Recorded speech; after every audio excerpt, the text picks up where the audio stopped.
青梅校花为了我生吞了一条竹叶青，我不仅没阻止，还鼓励她全部都要吞下。周围人见状都认为我们是疯了似的。全球异变突然降临，所有生物都受到影响，开始异变进化。进化的强弱取决于在异变降临前最后吃下的东西。有人吃了蚂蚁变成蚂蚁人，能举起自身重量1000倍的重物，分泌性激素操控附近所有昆虫。有人吃了电鳗变成雷电人，体内可释放600伏以上高压电，还能远程放电瘫痪一切电子设备。而上一世我最后吃下的是羊肉包子，因此觉醒了长毛天赋，除了能创造羊毛抵御极端天气以外，没有任何用处。随着畸变的怪物们越发强大，我最后真的成了一个只能任人宰割的羔羊。由于暗恋我的校花夏婉柔在异变前吃了一只冰淇淋，所以觉醒了足够自保的冰血天赋。她本可以在异变后的末世地狱生存下去，却依旧选择死心塌地的跟着我，甚至为了保护我这个底层的废物，最后一起丧命在了异变凶兽的口中。前世我曾见过拥有盘古威能的巨犬，一吼之下能地裂山崩，而那也不过是古玩店老板圈养的土狗一点而成。好奇与机缘巧合之下，我从老板口中得知，那是土狗在保护他的时候误吞了一块不周山龙脉玉石，这才成为了翻云覆雨的大能。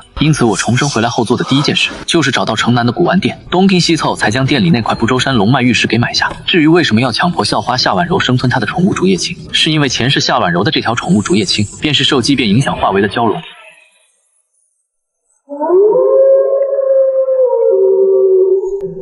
若不是在斗争之中输给了城南古玩店的他们圈，将来有很大概率能够进化成为五爪神龙。之所以要求生吞，这也是前世人类总结出来的经验，因为生吞获得的天赋效果最好。要不是自己的龙脉玉石人力无法切割，我都想同夏婉柔一人一半。如今就算是次一等的蛟龙，也远比夏婉柔前世觉醒的冰血天赋要强上几倍。面对我的坚持，夏婉柔神情复杂，一边是她深爱了好几年的少年，一边是她心爱的宠物，她心中纠结万分。可看着面前我坚持的态度，夏婉柔最终还是下定了决心，对不起了，小青，为了陈杰，我什么都可以做。夏婉柔一把抓住小竹叶青蛇，捏着舌头直接当着全班的面，像是嗦面条一般径直将其吞下。全班同学见状震撼到说不出一句话，疯了，都疯了！一个陈杰发疯就算了，校花夏婉柔竟然也陪着他发疯，直到夏婉柔冲到饮水机旁，狂灌下好几杯水，靠在墙上干呕不断之时，全班这才反应过来。我来到夏婉柔身旁，将她拥入怀中。此刻夏婉柔宛如天仙的俏丽容颜惨白一片，几缕青丝因疼痛导致的汗水沾连在了额角，显得无比娇柔可怜。陈杰，我做到了。夏婉柔痛哼一声，说话间嘴角流出了一丝丝鲜血。班内一直在追求夏婉柔，却一直被拒绝的舔狗高君浩看不下去了，滔天的怒意让他几乎眼前一黑。人刀马大常年锻炼，拥有一身剑术肌肉的他，当即踩着大脚步就冲了过来。陈杰，你该死！你明知他喜欢你，你还逼迫他吃蛇！他的怒喝堪比惊雷，吓得班内同学尽数一抖。而我看都不看高君浩一眼，只是拥抱着越发虚弱的夏婉柔，掏出手机看着屏幕上的时间，3、2、1。随着时间来到10点整，窗外一股蕴含巨大能量的光芒炸裂开来，耀眼光芒几乎让人睁不开眼。这场景只持续了一瞬，很快就消散。而冲过来的高君浩直接因为被闪到眼睛，重重摔倒在地。强光乍现后，无形的电磁风暴便会在短短几秒内席卷整个太阳系。蓝星当然无法幸免，在电磁风暴的影响下，所有的电子设备将尽数报废，再也无法使用。人类引以为傲的导弹核弹，只会成为人类安在自己身上的定时炸弹。这期间，所有人都下意识向窗外望去，却一无所获。大部分人很快回神，只觉得无所谓。只有少部分人开始上网搜索消息，结果却发现手机完全没有信号。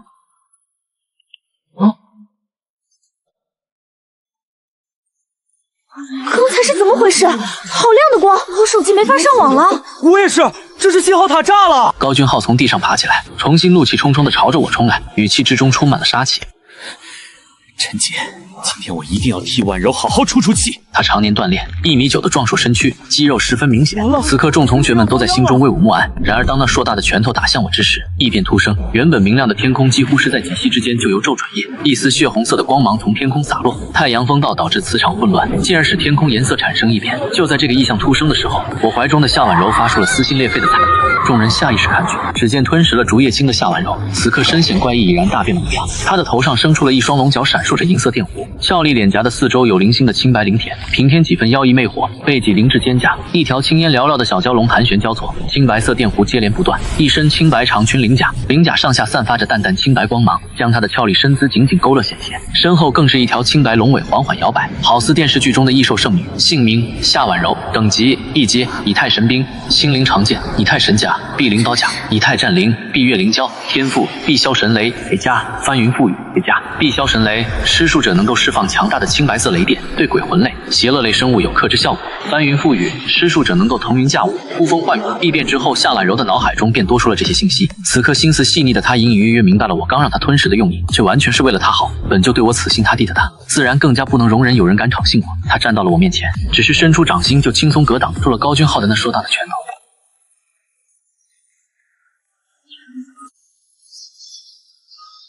高君浩那一拳不光没有作用，反而在击中夏婉柔掌心的一刹那，就被夏婉柔臂领导甲之上覆盖的那层碧霄神雷灼伤了手掌。此刻的高君浩顿时惨叫了起来，死死掐住已经焦黑一片、散发着阵阵青烟的右手。夏婉柔连脚的鳞片逐渐隐没于皮肤之下，头顶龙角也迅速回收，恢复成了原状。他也被自己的力量吓到，急忙转身回到了我身边。虽然此时的我明明与之前毫无变化，但夏婉柔却明显感觉到自己在面对我时便开始触及灵魂的颤抖。那是弱小的生物面对天敌之时来自基因深处的恐惧。他隐隐有几分猜测，那就是我已经吞过其他东西了。夏懒柔不知道那是什么东西，可这身心都想要臣服的感觉，让他本来对我的爱更加深切。就在这时，一道模糊的人形光芒忽然从窗外闯了进来，光芒褪去，教室内竟然出现了一个浑身白骨穿刺的巨大鱼形异兽。其余人见状，纷纷恐惧地跌坐在地。鱼形异兽环视一拳，便朝着学生群中扑了过去。那些被他抓住的人当场被撕成两半，血腥啃噬。原本只是略显凌乱的教室之内上演了一场大屠杀血，俨然同地狱毫无区别。班长江雅愣愣地看着这一幕，完全不明白到底发生了什么。为什么在2次光芒闪烁之后，整个世界就发生了天翻地覆的变化？他不知道的是，那些光芒和电磁风暴之中蕴含着奇异力量，两相结合之下就导致畸变的产生。只有心智足够坚定，能够抵抗住那些奇异力量侵蚀的人类，才会根据体内残余外物觉醒相应的超凡能力，也就是拟态神兵。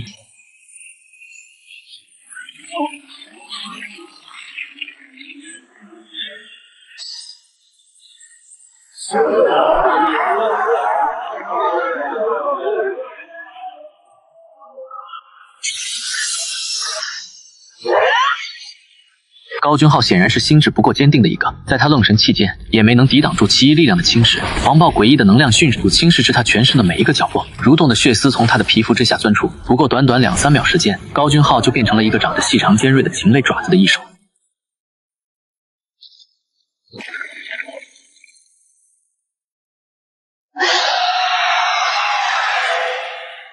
伴随着激进穿透耳膜的猛禽嘶鸣，畸变的高君浩扭曲着扑向面前的女生，速度快到近乎产生残意，在一瞬间就用利爪将一个女生来了个透心凉。我看着高君浩异变的鸟人形生物瞳孔畏缩，那是血月妖鸟。血月妖鸟虽只是一阶怪物，但是它的速度奇快，锋利如刀的利爪加上那恐怖的速度，异变初期的一般人类遇到它，甚至可能连天赋异能还没放出来，就会直接被击杀了。除非是那些顶级天赋者，能够在短时间内理解现状，活用天赋异能，才有存活可能。我念头闪烁间，警惕地望向血月妖鸟，心中尝试唤醒自己的天赋神通，脑海之中立刻浮现出自己天赋信息：姓名、陈杰，等级1阶，拟态神兵，开天赋；拟态战甲4级5月甲，拟态战灵，鸿蒙清浊气，天赋开天辟地，分浊化清，混沌玄黄体，开天辟地，盘古血脉拥有开天辟地之威能，头顶天，脚踏地，天地之威也难以撼动。化浊分清，盘古血脉开天辟地将清浊一分为2，能够轻松破除虚妄。混沌玄黄体作为创世神盘古的血脉，能够从血脉上压制绝大部分生灵。看完这么强悍的天赋信息后，我信心十足。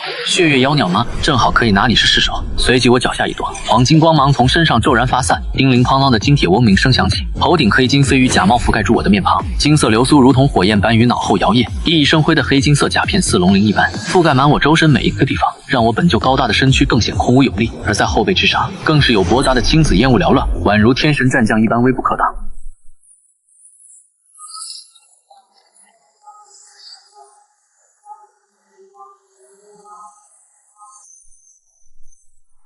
好厉害！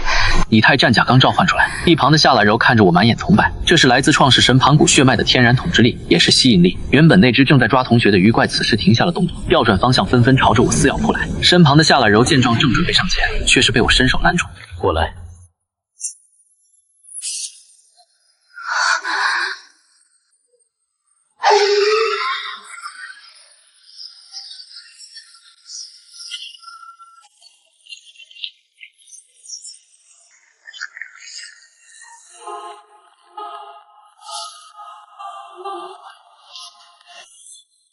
一旁高君浩所化的血月妖鸟狡诈无比，趁我和鱼怪僵持之际，嘶鸣一声猛然跃向了我的后方偷袭。被向后一步斜跨，同时手中动作翻转，转推为拉，利用拟态战甲加持下的恐怖力量将鱼怪拉起，像是抡球棒一般砸向了正飞扑过来的血月妖鸟。砰的一声巨响，鱼怪那丑陋的巨大身躯嵌入了墙壁之中，而血月妖鸟凭借身体的灵敏，在即将被压住的瞬间借助翅膀躲了过去。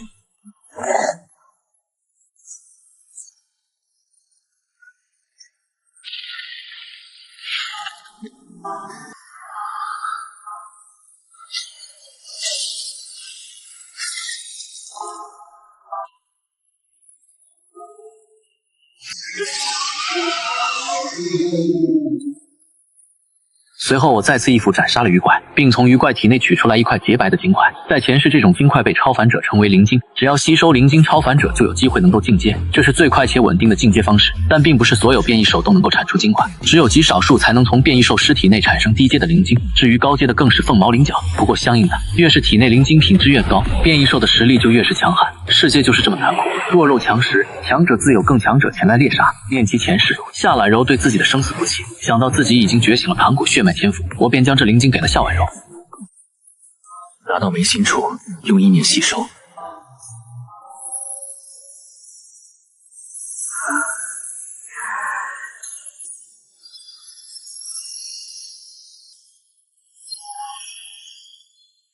光芒散去，夏婉柔手中的灵晶已然消失，而她整个人都看上去清新脱俗了起来，皮肤更为白净，眼神更为清澈，一头长发也更加乌黑发亮，身上的气质也更加高贵。而这单单只是外表观感上的，实质的天赋能力的增长则比之更甚，到达了2级觉醒者。在这个全球异变之初，2阶觉醒者的实力已经能够应对大部分危机。就在这个时候，一阵凄惨的求救声从教室外传来：“求求你们救救我！”外面还有幸存者。异兽开始集结了。记个前世，学校就是因为学生太密集，许多学生都激变成了异兽怪物，学校也因此出现了一支异兽怪物大军。纵然现在觉醒开天赋，在面对数以千计的异兽怪物时也是无力。不要傻站着了，赶紧搬来桌椅，将窗户和门堵上。可是，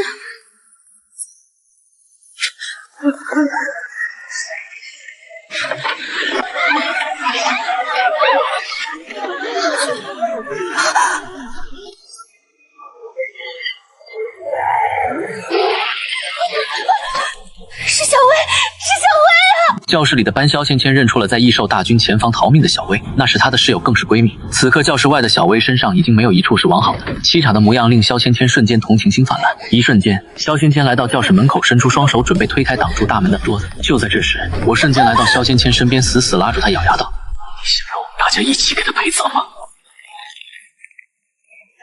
陈姐，你什么意思？小薇她都快要死了，我不能见死不救。请开门！全球异变，人类的秩序早已崩塌，任何一个失误都有可能招致丧命，更有甚者殃及他人。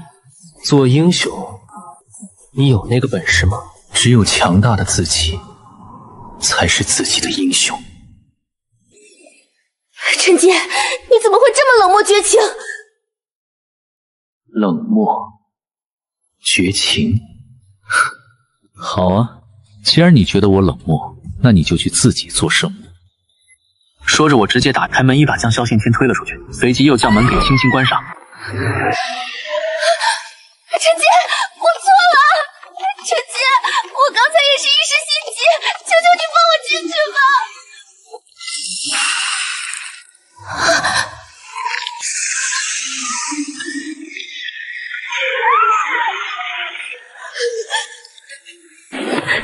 走廊外的畸变怪物和异兽们见到哭喊的萧芊芊，顿时瞳孔发红，面露馋色，随即一拥而上。而教室内的其他人则是一个个都噤若寒蝉，缩在角落中，听着走廊外异兽们扑食争抢的声音，不敢发出一点声音。我站在门后，面子紧绷，待会一旦有畸变怪物冲进来，我就打算拼死一把，再不济也要把夏婉柔给护送出学校。在怪物们蚕食完萧芊芊的身体之后，走廊外面忽然间陷入了沉静。我将头伸到了门口的小窗处，透过玻璃可以清晰的看到，原地只留下了一滩血迹。那些怪物这时候全部都奇异的匍匐在了原地，瑟瑟发抖，好像在害怕着些什么。按照正常走向，这些怪物在吃完萧芊芊之后，下一个目标应该是教室里面的我们，而不是待在原地。这到底是怎么回事？夏婉柔手里紧紧握住长剑，出声问道：“陈姐，外面发生了什么情况？”一旦有危险，他愿意第一个冲出来保护我。我转头看了一眼夏婉柔，现在还不知道，先不要动，看看情况。我话音当落，教室外面开始出现了奇怪的脚步声，一步步向着教室的位置靠近。这脚步声每动一次，就仿佛在敲动在场的人的心脏一次。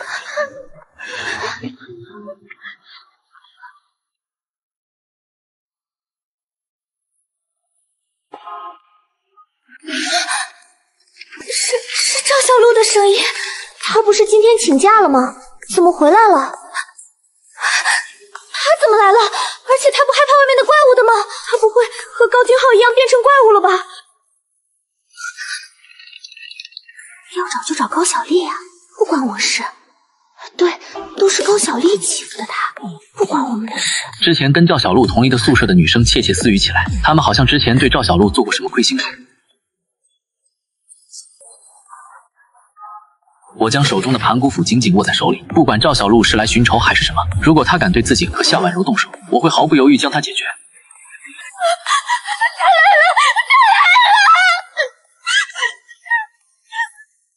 开门呀，我的小姐妹，你们不是很喜欢跟我玩吗？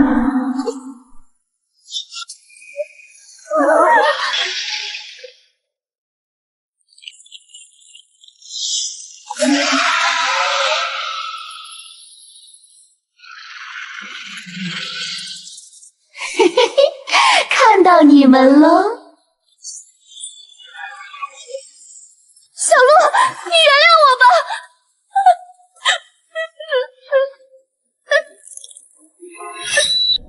原谅？你有想过今天吗？现在让我原谅你，真是一个好笑的笑话。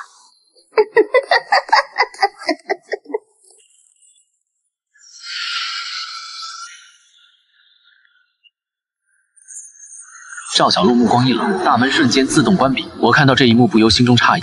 吃下了蜘蛛，精神念力一阶巅峰。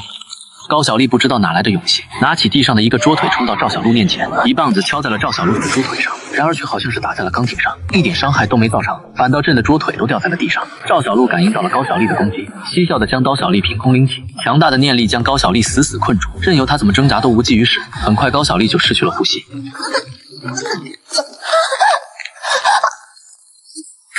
赵小璐随即将目光放到了我和夏婉柔身上，两个觉醒者在赵小璐的眼中完全就是美味佳肴。赵小璐，我看你是丧心病狂啊！我握紧了手中的开天斧，随时准备战斗。本来我还是不打算和他产生纠纷的，在变成怪物之前，赵小璐也是一个苦命人。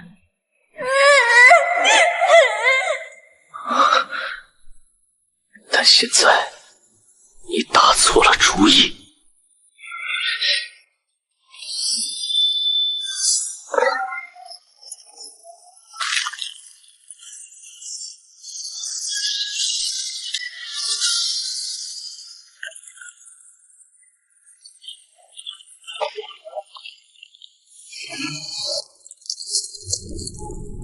心爱的利爪受伤，让赵小璐陷入到了癫狂的状态。一道道粗壮的白色丝线从嘴巴里喷涌而出，上面还附带着一块块淡绿色带有腐蚀性的粘液。这是赵小璐变异之后特有的蛛丝攻击。蛛丝布成一张大网，向着我的方向直接刺来。我眼中闪过一点金芒，体内的气息疯狂运转。如此大范围的攻击，在这么狭窄的空间内，想要闪避基本是不可能了。也正好趁这个机会试一试我觉醒的天赋。随即我身上迅速升腾起一道道金光黄色的气息，不一会就缠绕在了手中的开天斧之上。我手持开天斧向天一竖起，周围的空间都开始震动，整层楼房都仿佛地震了一般，房间里面的桌子不停动，周围的窗户也纷纷崩裂。就在蛛丝即将要将整个人包裹住的时候，我这一斧头斩了下来，开天斧散发出惊天威能，直接劈在了蛛网上面，仅在一瞬丝丝崩裂，根本无法阻挡犯罪。轰的一声，斩裂蛛网之后，开天斧直接斩在了赵小璐身上，顿时赵小璐的身体直接破开了两半。陈杰，你有没有事？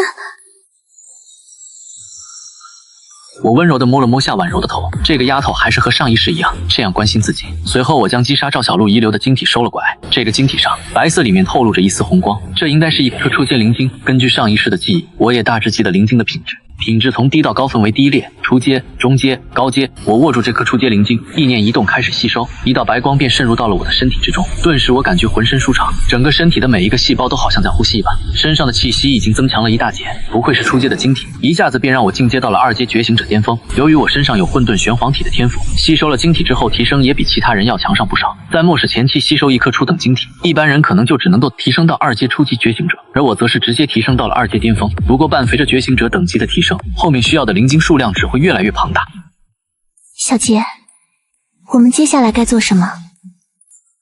我们已经觉醒了，接下来需要做的就是继续提升。在末世当中，觉醒者拥有能力的同时也是怪物们眼馋的食物。以后随着末世的进行，怪物不断捕食人类和同类，会不断进化。我们遇到的怪物只会越来越强。为了活下去，我们必须不断提升。末世充满了残酷，弱肉强食。为了生存，我们必须努力提升，不然只能一辈子躲在下水道，沦为怪物的粮食。我明白了，怎么提升我不太懂，但我会守护在你身边，一切威胁到你的都必须铲除。随即我拉起夏婉柔的手准备离开，班里的富二代黄天这时候站了出来。陈杰，带上我，我爸是光耀集团董事，只要你没保护好我，本少保证你可以享受无尽的荣华富贵，你想要多少钱都可以。这都末世了，钱你觉得还有用吗？还真是天真。陈杰，你个穷鬼，爸妈走得早，打着散功上的学，你……还没等黄天把话说完，我面色一寒，吓得黄天顿时清醒，将声音收了回去。我不再理会他，带上夏婉柔走出了教室门口。同学们经过了简单的讨论，从教室拿了几个桌腿、扫把之类，纷纷跟到了我背后。他们走了，我们该怎么办？不行，我们必须活下去。我们跟上陈杰，这样还能活。对，这种情况也只能祈求陈哥带带我们了。察觉到跟上的同学，我也并没有出手轰走。一来是毕竟也是老同学，跟便让他们跟，不要惹恼我就行。二来这么多人肯定能够引来不少怪物吧。引来怪物，我正好利用这些同学杀怪升级。随后我来到了学校的便利店，将里面能够食用的食物通通装到了背包。其他同学也懂收物资，但是也只敢收主要的。扫荡整个便利店装了2大包，我才肯离开。以前的体育委员林诗雨这时谄媚的跑到了前边。陈大哥，我身体壮，让我帮您拿东西吧。你跟嫂子只管走路。林诗雨点头哈腰，满脸渴求。见他这副模样，反正拿着东西也重，便给了他。不过只要他敢有半点反叛，我会立刻抹杀他。我们一行人刚出便利店就被一群人围住，我正眼一看，来人正是6班的班长赵虎。这个赵虎在以前就已经嚣张惯了，在学校可以算是出了名的恶霸，经常欺负年纪低的同学，多次被学校批评。你们识趣的还不乖乖把东西放下？我们老大可是觉醒了异能的人，怪物都不是他的对手。就在不久，赵虎成功觉醒了天赋，帮助6班不少人脱困，同时收揽6班存活的同学作为小弟。我闻言皱了皱眉，你们6班的人还真是嚣张惯了。这东西是我自己收集到的，凭什么给你们？敬酒不吃吃罚酒，赵虎脸色一怒，握紧了双拳，紧接着身后出现了2片巨大的翅膀，上面还显露着一块块白色的斑点。看来这个赵虎在末世降临之前，应该是吞了一只7星条虫，这才会有这种变化。赵虎身后的翅膀猛然抖动，整个人就像一颗陨石一样冲向我。他的观察力还是可以的，一下就认出来了，我是他们的队伍的老大。找死！我手轻轻一抖动，开天斧顿时出现在手中。我可是已经到了2阶的存在，让你看看我的实力！我双目紧盯着赵虎，丝毫不慌，手中开天斧紧握，一道寒光闪过，直取赵虎面门。开天斧砍在了赵虎的铁手上面，坚固的爪发出了尖鸣的声音，因为承受不住力量倒退了出去。赵虎神色沉重，双手有些发抖。小子，有点本事，再来！啊！你敢伤害小杰？还没等我出手，夏婉柔从一旁杀了出来，她身上覆盖满了鳞甲，手中的长剑雷霆闪动，长剑直指赵虎。当的一声，夏婉柔长剑点在赵虎的钢手上，发出了尖锐的声音。这次的攻击十分凌厉，而且还附带雷霆，直接将赵虎的双手烫得发红。你们夫妻混合手打，实在是无耻！赵虎的小弟打抱不平，可就被夏婉柔瞪了一眼，小弟就只能躲在赵虎身后。你先退后休息，交给我。我站到了夏婉柔身前，正好想要试验一下自己的天赋，正好试试二阶巅峰的威力。小杰，夏婉柔担心的喊了一声，见我如此坚定的站在前面，不再多说。他想做什么，我就在身后守护。不要以为你们已经赢定了，等我杀了你，再好好对付你身后的小妞。我还有底牌。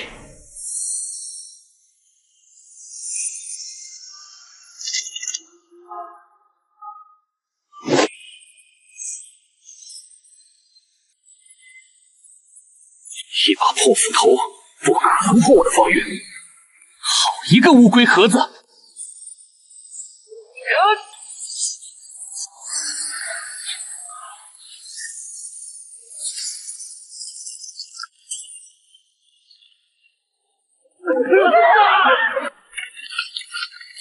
不可能！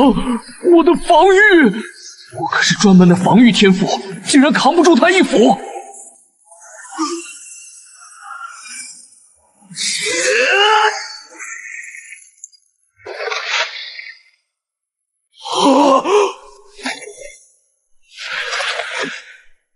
陈老大，我们之前是被赵虎蛊惑的，现在这个家伙可算是死了。现在我们跟你混，你就收了我们吧。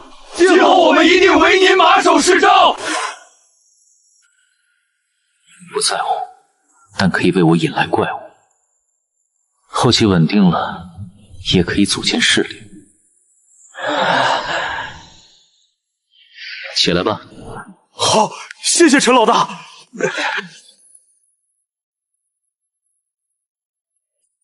下一站是医院，那里有一个前期的 BOSS， 想快速提升，就得挑战更强的怪物。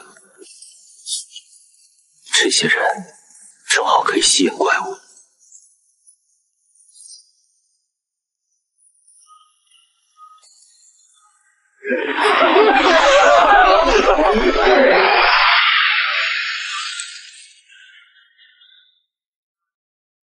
漠视多管闲事，不是好习惯。紧急新闻：由于莫名的磁暴出现，不少人类和动物发生了畸形变异。专家建议，在这个阶段，每个人最好躲在家中，不要出来随意走动。畸形怪物的出现，没用多久就已经惊动了荣国高层，立即做出了反应，对畸形怪物进行研究并执行行动。可惜，等到方法出来，人类已经死得七七八八了。不过这些还轮不到我操心，等到末世后期只会越来越难以生存，只有不断提升到极致的人类才有活下来的资格，甚至能够利用这次畸形变异获得传说之中的永生。我带着小队向的市医院进发，刚走了一会，忽然听到了一阵喊叫声。转头看去，只见在一辆冒着浓烟的小车，正压着一个戴着眼镜的青年男子。这男子看见我们之后竭力呼喊求救，然而我只是冷漠地看着男子演戏。你们不是学生吗？怎么这么冷漠？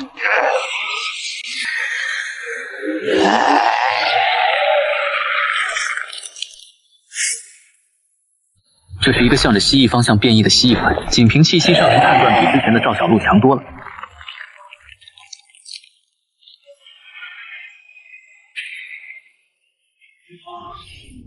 这么多学生，终于可以饱餐一顿啦！陈哥，他怎么现在才变异？刚才还是正常人。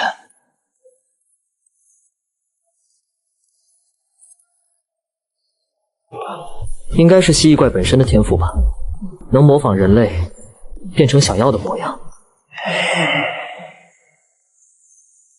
偷袭还行，正面战斗占不到便宜。竟敢不怕我！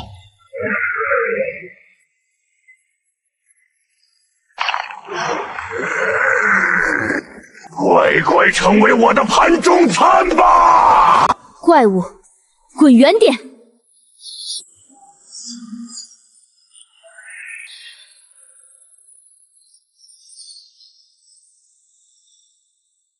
好狠辣的小鬼，一会儿慢慢享用你。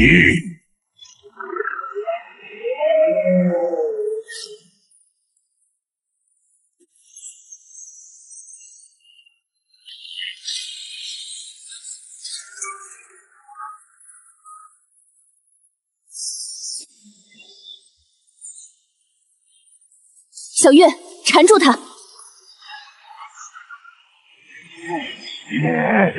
好卑鄙的女人，放开我！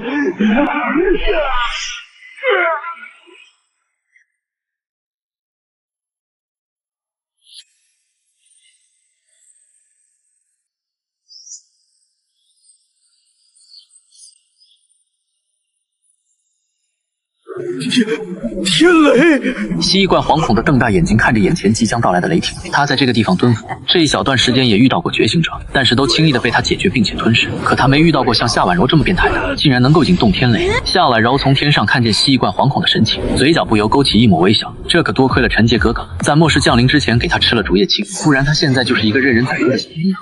长剑重重的点在了蜥蜴怪身上，强烈的白光从长剑和蜥蜴怪之间散发而出。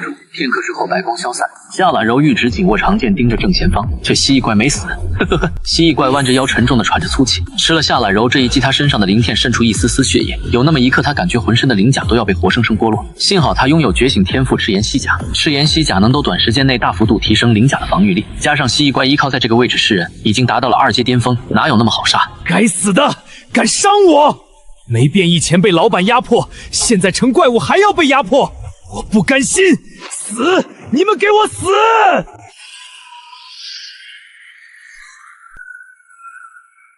夏婉柔战斗经验还是太缺乏，一下子就使出最强杀招。本来以为一招稳杀，没有想到对方的境界比他还要高出几许，同时拥有防御天赋。这一击下来，不但没有将对方击杀，反倒让自己陷入了被动的境地。小鬼，精疲力尽了吧？现在到我了。再来！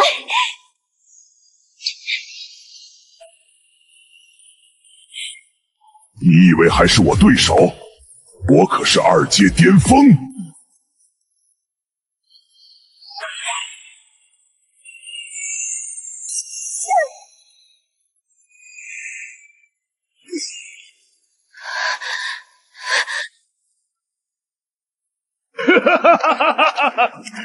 给我去嘎吧！还轮不到你嚣张！我雄浑的声音在此时响起，太天斧同时飞出，直接斩在蜥蜴怪前进的路上。臭小子，敢拦我，一爪撕碎你！哦。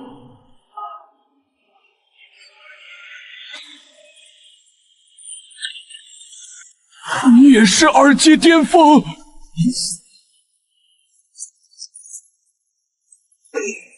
开天立地，你杀不了我！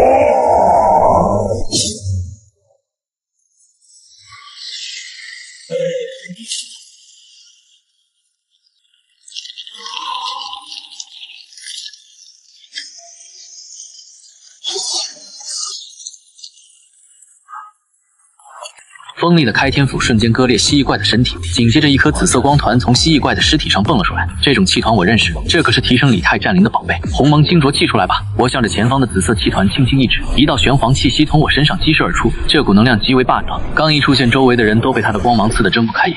清浊气看到紫色气团之后，兴奋地冲了过去，嗖的一声将紫色气团卷住，不一会气团就消失得无影无踪，完全被鸿蒙清浊气吞噬。吞噬完成之后，鸿蒙清浊气的气息又强大的几分，部分能量从他的身上反馈给了我。而且更奇怪的是，我感觉身上多了一样东西。握了握手，心念一动，忽然身体上就长出了一小层鳞片，而且上面还散发着淡黄色的光芒。这是蜥蜴怪的防御天赋。我暗暗吃惊，这鸿蒙清浊气不仅能够反馈能量，甚至连对方的天赋也反馈给了我。老大，太厉害了！一斧头就解决了，老大威武！大哥，蜥蜴怪躯体留给我们，搞个烧烤。蜥蜴怪身体，想吃就吃吧。谢谢大哥。其实人类在末世当中吃一些怪物的躯体，也能够得到一些好处，体质都会比一般人强一些。不过我对这些怪物有抵触，并不打算食用。这时候天色也渐渐晚了下来，周围的光线开始变暗。我随便找了一个酒店，简单将里面的一些普通怪物清除，就已经能够入住。我住在2楼，其他的同学为了自己人身安全，宁愿躺在2楼的走廊外面，也不肯跑到其他楼层。刚住进房间里面，我便听到了窗外传来一阵热武器的声音。将窗帘掀开，远远望去，一个武装小队正在拿着机关枪，不停扫射着冲向他们的怪物。武装小队一边射击一边向着这个旅馆撤。我在房间内看着这些人眉头一皱，这些人将这些畸形怪物向着我这个方向引来，会给我带来不小的麻烦。对方为首的彪形大汉掏出来了2个手榴弹，用嘴巴将保险咬开，猛然一挥手将手榴弹丢到了怪物群里面。呼，手榴弹发出巨大的轰鸣声，也正是因为这轰鸣声，原本在疯狂进攻的怪物愣了一下。利用这个短暂的时间，这小队的8人推开了旅店的大门，闯了进来。几人利用旅店的2个窗户架起了机关枪，继续对怪物群进行扫射。不少同学因为好奇，从2楼楼梯口的位置探出头观看，这里还有人。带响小队的一个刀疤立即发现了几个同学，被这么一喊，几个同学迅速缩了回去。不过他们已经被发现了。老八，上去看看。为首的男子对着旁边的一个矮胖子拍了拍，而他继续阻击怪物。那叫老八的矮胖子得到指令，提起手中的冲锋枪冲向了2楼。他刚到2楼，立即发现了围着我房间外抱团的学生，看见里面有几个姿色不多的女同学。嘿嘿，这还有这么多小美人，这可有的我们的兄弟几个爽了。矮胖子舔了舔嘴唇，举着枪瞄准了这几个同学。这几个同学哪里见过真枪，一下子就被吓坏了，纷纷向着我的房间门缩。都围着一个位置，难道里面还有好东西？滚开！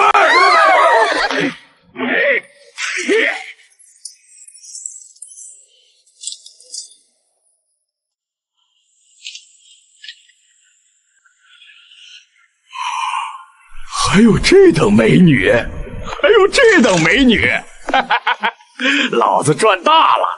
喂，你老子滚开！不过是个学生，下下就尿了，拿枪指着我，我这辈子最讨厌别人拿枪指着你又怎么样？我教你放开那个小妞，你耳聋吗？现在她是我的了。我不想再见到她。哈哈哈哈！算你小子识趣，小美人儿，跟着我混吧，哥带你在这个末世活下去。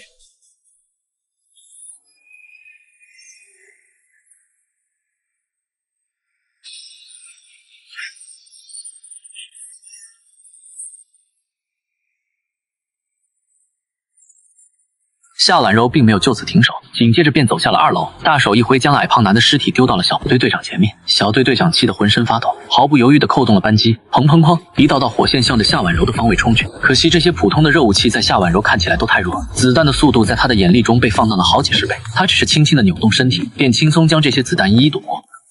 该死，他是觉醒的怪物！大哥，我们快撤吧！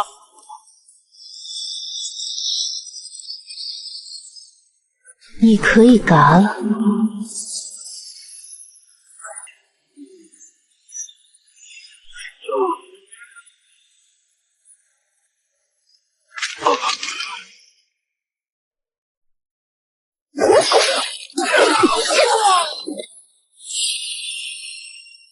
解决这个小队，他刚想回到楼上休息，忽然一道恐怖的吼叫声在旅馆外面响起。我听到动静走到了1楼，转头望去，一个蛇身鸡头的变异怪从黑暗之中走出来。刚才这里的打斗将他吸引了过来，令他没想到的是，这里竟然有我这样的美味。在前期，一个2阶觉醒者是他这种高级的畸形怪物最好的口粮。又来麻烦了，我眉头一皱，蓦然间开天斧出现在手中，一脚猛踏地板，身体便消失在了原地，下一秒就直接出现在了鸡头怪身旁。这个鸡头怪已经达到了3阶初期，在末世前期算是顶尖战力了。他看见我就好像是看到了食物一般，原本还得意洋洋，可当感应到我的速度之后，他彻底慌张了。鸡头四处寻找我的位置，还没等他锁定我已然出现在了他面前。开天辟地，我二话不说，开天天赋立即发动，凌厉的斧头向着鸡头直劈而下。鸡头怪物反应也算是迅速，力经有头用他坚硬的口气抵挡，然而他连抵挡都做不了。我的开天斧就如同劈开竹子一般，瞬间便将他的鸡嘴劈成了2半。在吸收了蜥蜴怪的能量之后，我得到了极大的提升。现在的我想要突破到3阶觉醒者，随时都可以。鸡头被劈开，鲜血喷涌而出，不一会这个鸡头怪便倒地身亡。婉柔，这个鸡头怪，你用拟型战灵吸收了吧？它属性还算不错。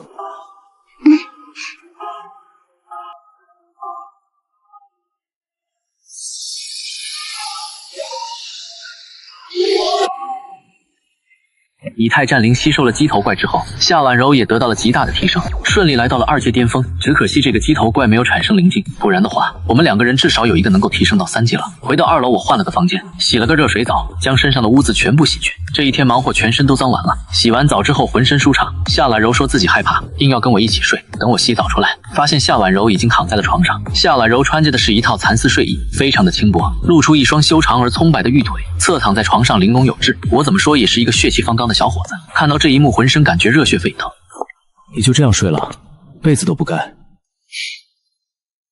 在前世夏懒柔都没有这么主动，可能在这一世受到了盘古血脉的影响，夏懒柔对我异常主动。第二天清晨，这时候旅馆的电视台还是能够正常工作的，夏懒柔被我折腾累了，便打开电视观看，上面播放的是世界各地受到畸形变异者的各种影像，画面上各种飞龙走兽在不断掠食着人类，浓烟滚滚，四处都是人类的哀嚎声。在末世降临之后，没有觉醒天赋的人就是这么悲惨，而人类当中觉醒超武的人也不少，这些人几乎都加入到了龙国的军队当中。电视台上不少超武战士站在了人类的前面跟畸形怪兽战斗，并不是所有的超武战士都像我这样的只想着自己的私人恩怨，无论是在前世还是现在，超武战士加入了军队的基本上都充满了正义感，就连我对于他们也是敬重的。这些为了保护人类而勇于奉献自己的军人都值得敬重。当然畸形怪兽也并不是个个都那么好对付，现在只不过是一些虎级畸形怪兽，人类超武战士还是能够勉强应对，要是遇到等级更高的畸形怪兽，他们可能就对付不过来了。畸形怪兽的等级也有明显的划分，其中分别为狼级、虎级、鬼级、龙级和神级。像是之前遇到的普通畸形怪兽基本上都是狼级甚至以下的，对大部分觉醒者造不成太大的威胁，但是等到遇到虎级别的那就没有那么好对付了。虎级的畸形怪兽基本上能够造成大量伤亡的危机，到了鬼级别那就更恐怖了。上一世我就遇到过一个鬼级，这种程度的畸形怪兽能导致一个城镇毁灭的危机，等到了龙级别，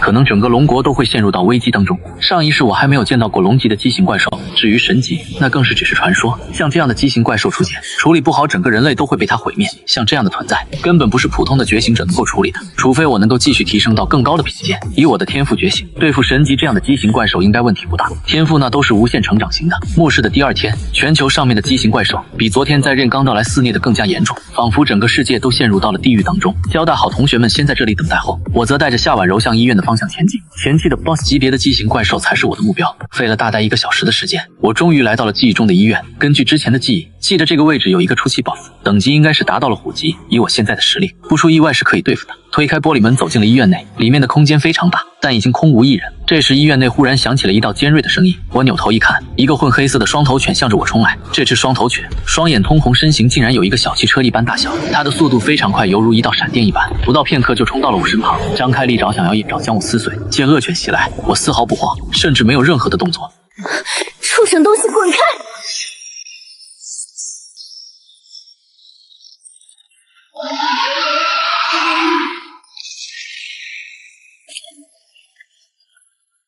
随后我们继续向前内走，可刚走了一会，就嗅到了一股极为危险的气息。医院幽暗的走廊里面传来了一道道刺耳的声音，听着很像是老鼠的声音。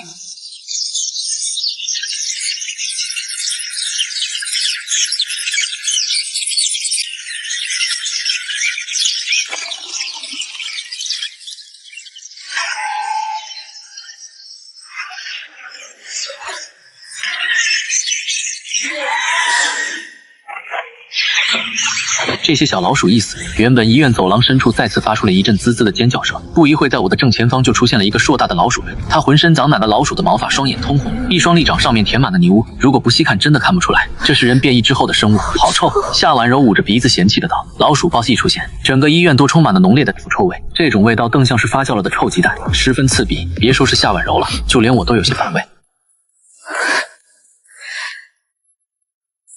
3阶中期，大概就是人类学觉醒者的3阶左右。按照危害等级，也就是个虎级。老鼠人看见了我之后变得更加狂躁，刚才就是我杀了他的子孙，他必须为子孙们报仇。于是老鼠人狂躁地蹬起后脚，如同离弦的利箭一般冲向了我。这老鼠人体型庞大，力量十足，冲击起来的时候能够感觉整个医院都在颤抖。当老鼠人使用利爪向我横向劈砍，而后被我的开天鼠轻松拦下，这一点让老鼠人震惊不已。他可是3阶中期的存在，本以为这一爪子下来我不死也得脱层皮，然而我不但没有受伤，反倒是将他的攻击抵挡下来。3阶中期的畸形怪兽也不过如此。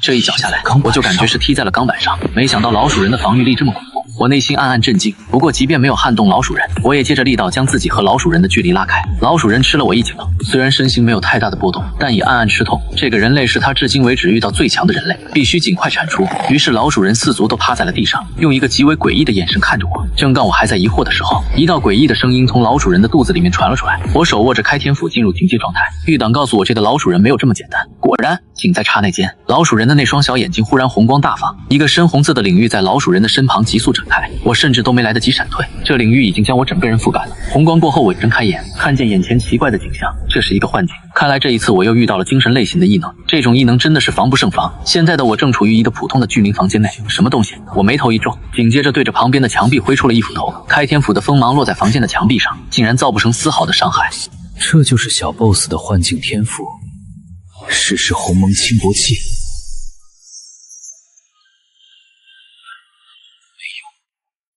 鸿蒙轻薄器能破除虚妄，按理说应该有用，除非这里不是幻境。我在这房间内四处打量，这里杂乱不堪，衣服和各种东西胡乱堆放，怎么那么像是一个死宅的空间？我往里面走了2步，立即就看到了一个油腻的胖子，正在使用电脑和其他的女人聊天。可是等到他打开视频的时候，对方女生尖叫了一声：“你这么丑，怎么好意思出来见人呢？滚啊！果然玩游戏的都没一个帅的。”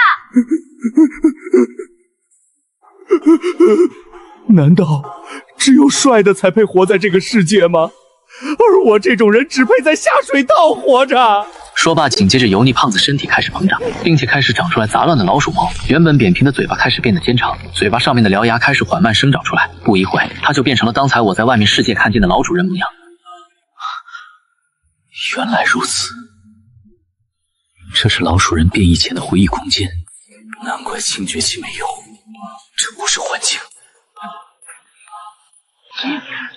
是不是像你这样长得帅的人才配拥有爱情？我不配吗？说话！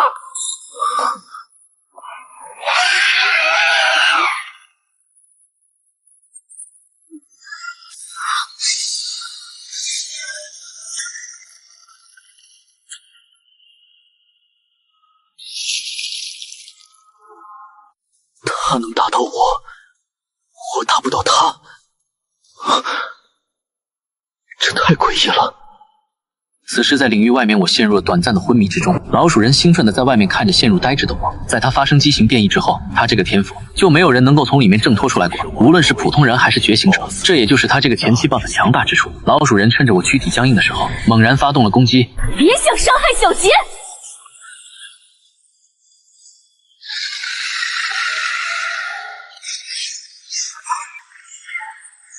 雷霆威能成功阻挡了老鼠人的攻击，他被迫退后了2步。他属于怨念类型的畸形变异，和之前的赵小璐差不多，所以对于雷霆这样的东西都比较害怕。不过他也没有把夏婉柔放在眼里，毕竟他可是3阶觉醒者的实力。被挡住攻击的老鼠人一脸怨恨。在他一声尖叫召唤之下，一群小老鼠从暗处跑了出来。这些小老鼠都带着一个青绿色的眼睛，牙齿的位置都冒着一阵阵的青烟。这是老鼠人的其中天赋之一——剧毒鼠仔，能够召唤3个到10个充满剧毒的小老鼠。确定目标之后，小老鼠将会主动攻击，那几个小老鼠就盯上夏婉柔的位置。小月，出来。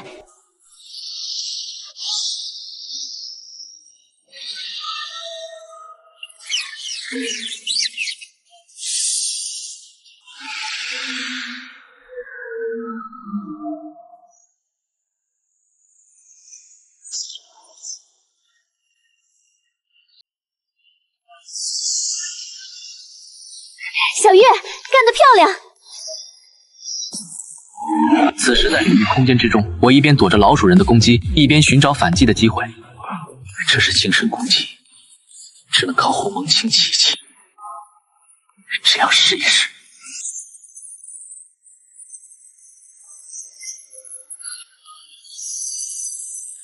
开天辟地！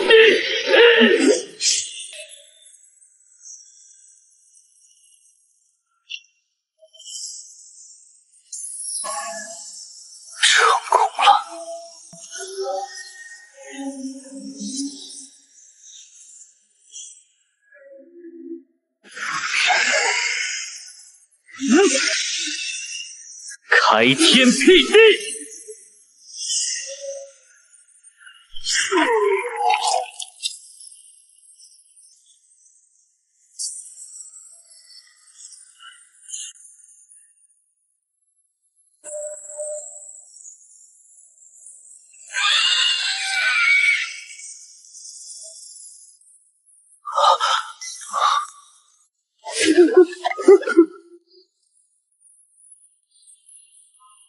你想跑到什么位置啊？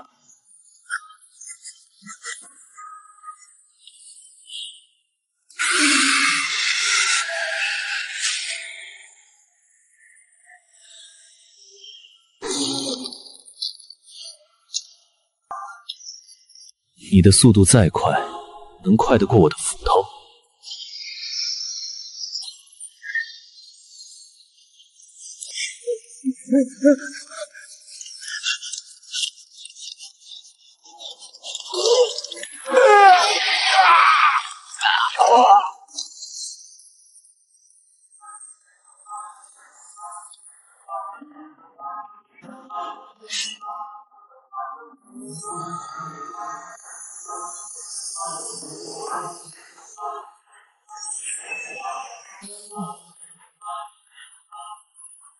？5级小 BOSS 才有的特殊晶体，有了它，今天就能突破3阶。至于黄色的是老鼠人的一滴精髓，服用之后能够使觉醒者体质得到极大的提升。我拥有混沌玄黄体，本来体质就是无敌，再使用这个东西只会让我的体质变得杂，倒不如给夏婉柔使用。于是我将这一滴精华送给了夏婉柔，直接滴在皮肤上面就能够使用了。看到闪着金光的精华，夏婉柔眼中都是好奇。按照我说的做，将精华滴到了她的小手臂位置。这一滴精华一接触到夏婉柔的手臂，立即就渗透了进去，顿时一股燥热感从夏婉柔身上升起。小杰，这个精华好奇怪，我感觉血液都被调动了，我好热。夏婉柔面露潮红，娇媚地说道：“现在她就好像是自己被一把火燃烧了一样。”夏婉柔娇嗤一声，召唤拟态战灵来帮助她吸收身上多余的精华。在战灵吸收下，很快她就恢复了正常。经过这一滴精华的洗涤，夏婉柔体质直接提升了一个档次，加上她本身就有龙灵护体，现在3阶初期的怪物基本上对她构不成威胁。在老鼠人身上的青色光芒，这是最为关键的东西，也是为什么我一路赶来寻找这个小 BOSS 的原因。我将青色光芒握在手中，开始感悟，不一会脑海当中就出现了一种奇异的法诀。我跟随着法诀念叨，很快我的身上就开始出现了和老鼠人的一样的领域。不过我的领域可不太一样，老鼠人的领域是由于他的怨念和自卑形成的，而在我感悟了这种领域的使用之后，我的领域是一种杀伤能力非常强大的领域，杀神领域。其他人一旦进入到这个领域，就会立即被周围发出来的刀光剑影斩灭，而且这个领域随着我击杀怪物的数量越多，威力也就会变得更加强大。身旁的夏婉柔感受到了这个领域之后，即便是体质已经得到提升的她，身体都会不自主的微微颤抖。小杰，你这个是什么东西，怎么这么厉害？夏婉柔出声问道。这么强横的东西她还是第一次遇到，这个可是我的秘密武器，等到天黑了再告诉你。我一脸坏笑，神秘兮兮地说。此时外面就下起来了瓢盆大雨，不一会地面上就覆盖满了雨水，雨水之中掺杂着的枪炮声，还有人类的喊叫声。在医院大门处往外看去，不远的地方正有一个小队持枪或者用的刀枪对付着一小群怪物。这些怪物和之前遇到的怪物有些不同，整体的外形就像是一个篮球，它们特殊的地方就在于散发着蓝色的光芒。远处一个人类成员被其中一个怪物抓住，瞬间浑身体软，紧接着就被怪物活活吞噬，连惨叫声都没有发出。这东西我认识，活祭灵。这些活祭灵是有庞大的怨念体，散发出来的能量附着在不同生物上，然后这些生物在末世发生之后就会发生畸变。这原理和夏婉柔吞噬竹叶青然后发生变异是一样的，只不过他们是被逼吞下强大怨念体的怨念，最终发生变异。这种活祭灵数量庞大，而且战斗方式特殊，只要被他们沾染到，身体内的能量和生机立即就会给吸收，而他们吸收到的能量都会反馈到主体身上，所以想要彻底消灭他们，只有一个办法，那就是找到主体，将主体彻底铲除。前面的人出手相救一下，我们龙岩公会一定会有报答。前面的人出手相救一下，我们龙岩公会一定会有报答。雨水之中跑在他们小队的一个妖艳女人向我这个位置发起了求救，我当然也听到了，然而我并不打算理会。见我没有反应，那妖艳女人心中升起了怒火。好，既然你不肯相救，那我就把这些怪物引到你位置，我看你出不出手。往医院撤！果然不一会，大量的活祭灵也跟了过来。这个时候再不出手，等到活祭灵包围过来就危险了。好，这么玩是吧？我眉头一皱，以我为中心，杀神领域徐徐展开，向着小队的方位包围。不是想要我出手吗？现在就出手！那小队看到我出手，兴奋不已。其中一个走得最快的越过妖艳女子，第一个冲在了前往医院的前面。可是还没等他走几步，顿时仿佛陷入到了一个恐怖的领域之中。他双眼瞪得浑圆惊恐，我看着我，眼神之中仿佛有求饶的意味。可惜已经晚了，这场景看起来既恐怖又诡异。大家别退，这个医院方向有问题！妖艳女子惊恐是大喊。原本向着医院方向冲来的小队成员顿时停下了脚步，他们也看到了刚才冲在的最前面的男子的下场。现在谁还敢向前？医院位置有问题，后面又有怪物追踪，顿时这个小队陷入了一种极为尴尬的处境。大姐，这我们该怎么办？我不想死啊！大哥，我知道错了，你就看在我们小队同为人类的情况下放我们一马吧。我们身上有不少晶体，得救之后全部都是你的。与其让我们被怪物吞噬，还不如给大哥你享用。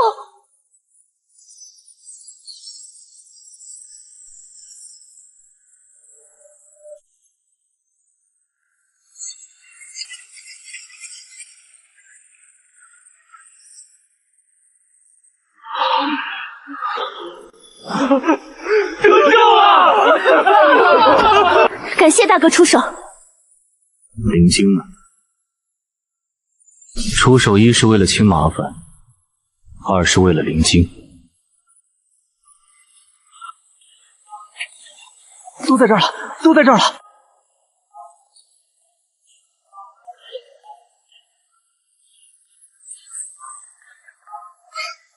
还真不少。你们这么多灵晶都不用的吗？留着过年？这是我们要上交组织的，现在被你截胡了而已。上交组织？你们还有组织？短短2天，已经有人建组织了？那是当然，我就是属于龙岩公会的，我叫火狐。你知道追着你们的东西是啥吧？当然知道，这些都是活祭灵，只要被缠上，基本上必死无疑。你们在什么位置发现的他们？护基已经不够了。你不会是想要找到他们的本体吧？一般人听到活祭灵都想跑，你居然主动问原始地。对，没错，这里有10颗灵晶，如果你们带路帮我找到本体，这些就是你们的了。拿我们的东西给我们当带路费，没见过这么不要脸的。可以是可以，但是我们只负责带路，其他的事情概不负责。空手回去肯定被责罚，我拿到灵晶赶紧开溜，稳赚不亏的买卖。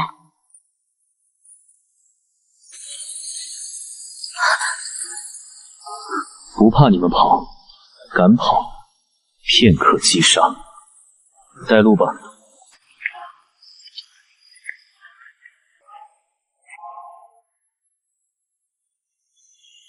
好强的阴寒气息！就是这里面，一路上会有不少活祭灵，你帮我们清除一下。刚才被追杀，都有阴影了。一念之间的事。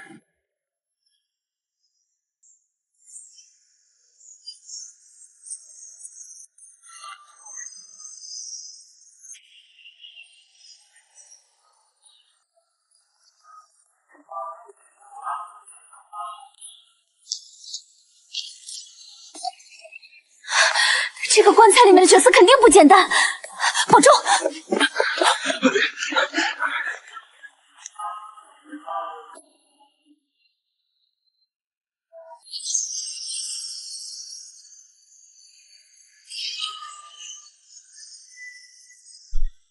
人类，你当真敢挑衅我？有什么不敢？给我滚出来吧！人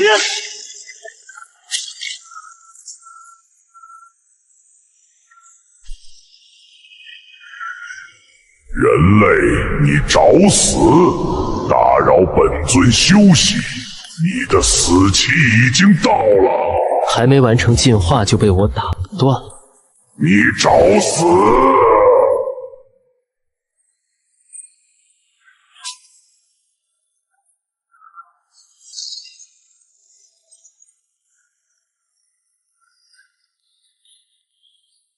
这一下，3阶觉醒者就没了。速度不错，你不是普通的觉醒者。为了补偿我，成为我的食物吧。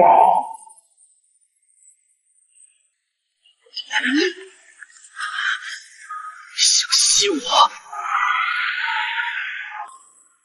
闪灵，去！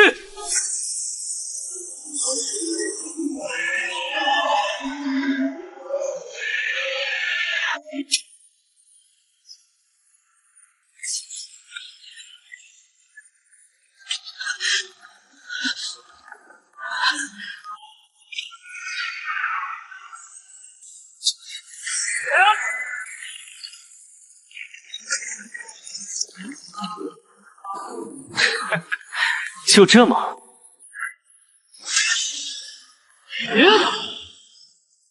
是你逼迫我的！纪灵王仿佛是下定了一种决心，嘴巴之中吐出一团团黑雾，顿时席卷了身前的全部区域。我连忙后退，黑雾携带着强烈的腐蚀性，方台纪灵王前面的一片平地都被这些黑雾腐蚀出来3、4米的大坑。仅是片刻之后，黑雾之中的纪灵王身体表面皮肤主动将黑雾吸收，之后纪灵王身体开始闪着红光，不停的膨胀，气息也在节节攀升。就纪灵王狂化，原本只是觉醒者4阶初期的水平，直接暴涨到了4阶巅峰。就在这时，纪灵王闪身到我面前，一根硕大的触手瞬间拍下，我连忙闪身躲避。原来待着的地方大地寸寸皲裂，巨大的碎裂的石头四处纷飞。趁着对方拍空的间隙，我反手一斧头下去，开天锁的利刃正劈在了纪灵王的触手上，一声清脆的撞击声响起，这宛如砍在了钢铁上一般。这一斧头没起到任何的作用，甚至连对方的表面防御都没有能够破除。强大的反震倒是将我震得双手发麻，连连后退几步。还没等我喘息，纪灵王的另一根触手从天而降，带起了一道道罡风。这时我已然是躲闪不及，2道鸿蒙清浊气主动护主，在我面前形成了一个巨大的防护罩。强大的撞击声响彻天穹，